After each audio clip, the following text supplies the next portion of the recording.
Okay, so we'll now go ahead and create our quarters and our year to date and year to go. Okay, these are all important metrics in finance that we need to calculate for, right? So we'll come here, go to our dim dates, come to our table view, and we'll create a new, sorry, not a new table, sorry.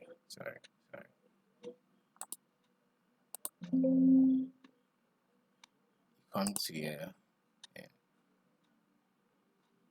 come to the new column. And we'll call this column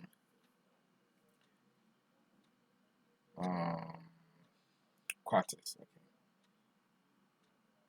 Now let's first create our fiscal month number.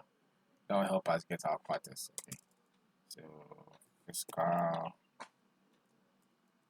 month, fiscal month number is equal to our date, year of our dim date,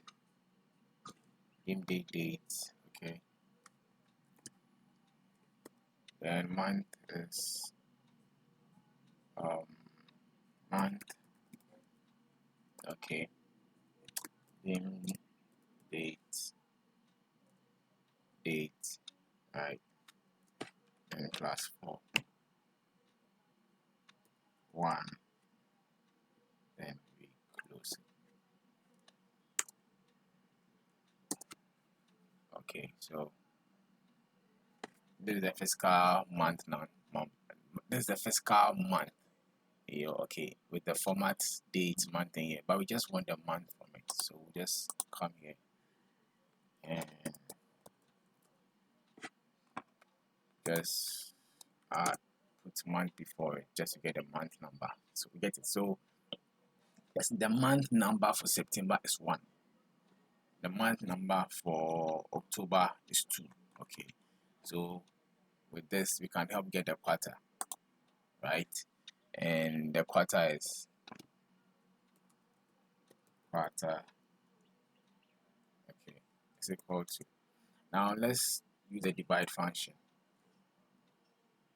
because we need to divide it by 3 so I can get 1 quarter. So you get it. So September, October, November is 1 quarter, like that.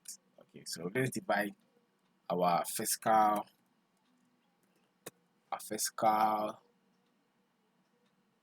let's divide our fiscal month number, okay, by 3. There.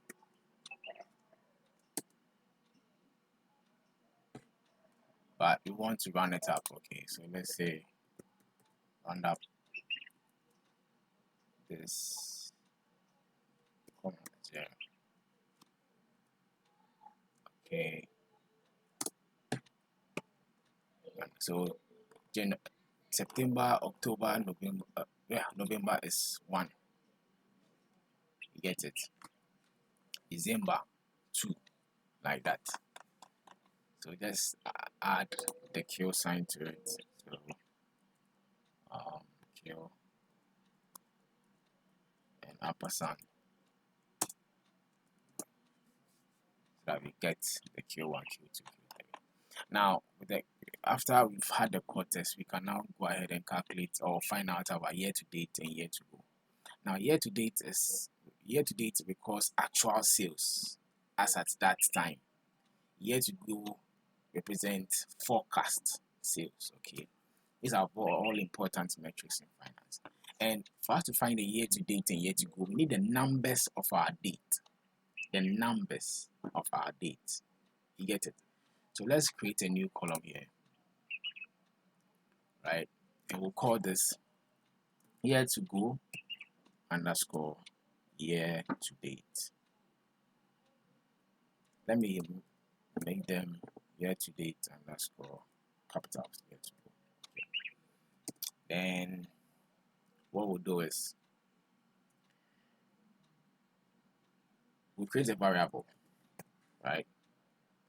And the variable is last sales date. And this last sales date should be the maximum of our fact sales actual. Okay, so fact sales actual of our date, right? That's the maximum. Then let's create another variable. Last date. Yes. Sorry. Let's create another variable. And that variable is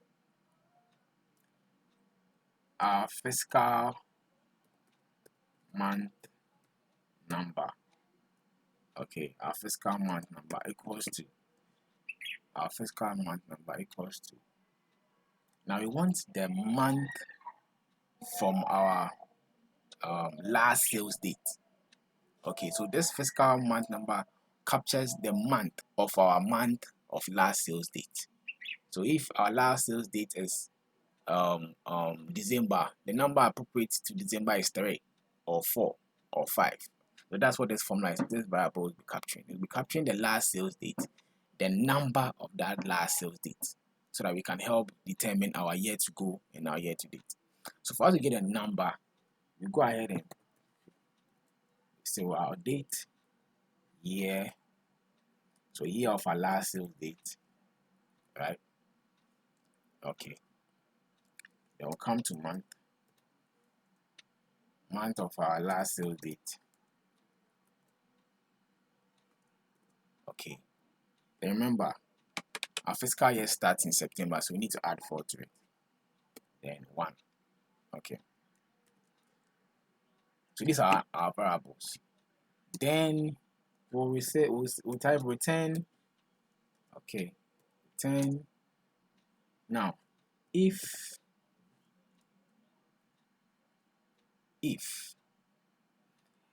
our dim date in the table, if our dim date fiscal month in our table, if our dim date fiscal month number in the table is greater than the fiscal month number of our actual sales date, then it should show year to go, or it should show year to date.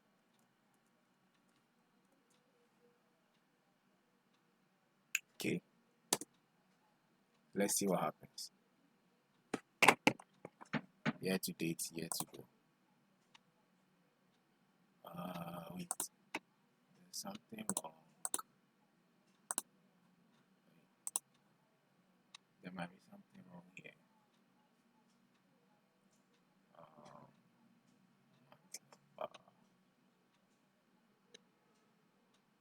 Okay, so remember, let's take the month for it. Let's pick out the month from this part. We didn't pick the month, that is why I couldn't calculate it well. So let's pick the month from it. Get it? Still no. Sorry. Wait. Yeah, sorry. So it should be if our dim date fiscal year month number is greater than our fiscal month number, this one. Okay. It should show year to date or year to go. So let's now it's working now. Get it? So see, our last sales date was 2021. Our last sales date was 2021. So if we are in December 2021, so if we are in September 2019, that means it's year to date. It means that that's already recorded the actual sales, right? If you are in October, it's still year to date because it's recording the actual sales. But let's filter it and see something. See, our last sales date was what? December 2021. This is January 2022. So this will be our year to go. That means actual sales for January 2022 has not been recorded. You get it? That's why we have year to date and year to go. So year to date captures our actual sales. Year to go captures our forecast sales. So these are all important metrics that we need to consider, right? Now let's bring all these metrics into